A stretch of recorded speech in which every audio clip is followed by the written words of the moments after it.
అయినా ఇంకెన్ని రోజులు బతుకుతావే ఈ కుర్చీలో కూర్చొని? శాత కాకుండా నీకైతే సావత్తలేదు.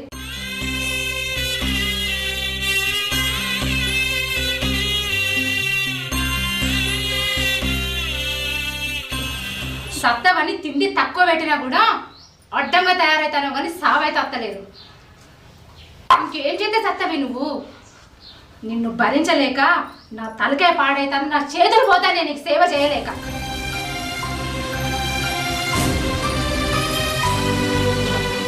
పెడతానవేందే? నీ కొడుకు చెప్తావా? పిలు, చెప్పు చెప్పు.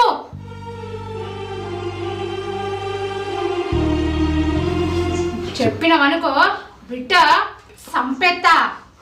ఏమనుకుంటానవో? అయ్యో అత్తమ్మ, చాయ్ తాగాలి కానీ గిట్ల మీద పోసుకుంటావా చెప్పు? చిన్నపిల్లలేక